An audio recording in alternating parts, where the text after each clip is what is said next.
Hirap silang magpaliwanag kung paano nila patataasin ang education budget. Okay? Alright?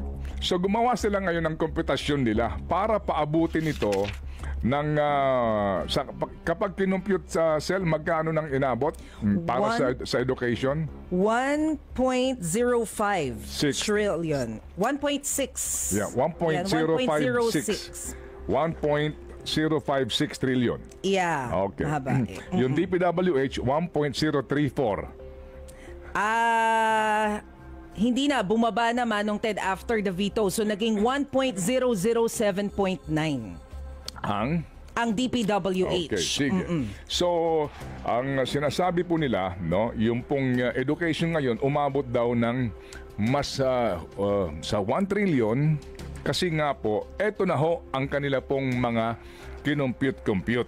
Yan, makinig kayo mabuti. Okay. Ano ho ito? Education Department mismo, ang departamento, 782.1 billion. CHED, 34 billion. State universities and colleges, 127, etc., etc.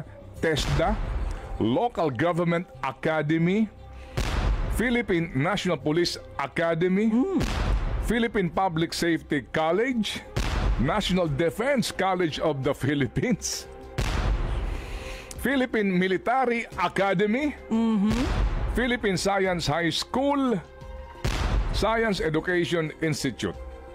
Opo, hindi po nasama dito yung ating pong mga daycare center. Okay, sa mga barabarangay. Okay, Sel, ha? Oo.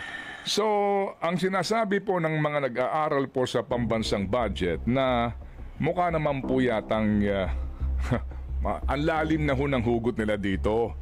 Diba? Na pati po yung mga sinasabi ho, pati nga daw yung school buildings eh. Oh, kasama. School buildings program under DPWH, sinama na rin para lang palabasin. Hindi, mas mataas pa rin edukasyon. Nakaw. Pero yan nga yung magandang malinaw din, Manong Ted. Ano nga ba dapat yung framework nitong education sector na tinatawag natin? Kasi parang hindi ba nakakatawa naman nakasama rin dyan yung PNPA, yung PMA, yung National Defense College? Bahagi pa rin ba sa dapat ng education sector? Kasi I don't know but my understanding, kaya tayo maglalagay ng malaking pondo doon sa education sector is dahil gusto nating improve yung basic education na, hello, kulela tayo, by the way, ang Pilipinas. So kung isasama natin even yung improvement sa defense at saka sa security, katanggap-tanggap. Tama ba yun?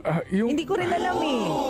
Yung pag-aaral na nakukuha ng ilang pong mga nasa lokal na pamahalaan, no, yung mga trainings po ng ating mga LGUs, nung trainings po ng mga nasa barangay, sinama yung Local Government Academy. Anyway, hanggang dyan, alam niyo mga kapatid, sa sa mga panahong ito, ano ka lang ho kumbaga malulungkot ka lang sa mga pangyayaring ito dahil mukha naman po talagang para ho ma-justify lang, mabigyang katwiran yung kagustuhan ng iba na malaki ang pork barrel. Dahil nga kine-question, ito na po yung mga katwiran nila na with all due respect, tingin po ng iba parang masyado na po naman yatang malayo yung hugot. Anyway, sabi nga sana po may kumusyon nito.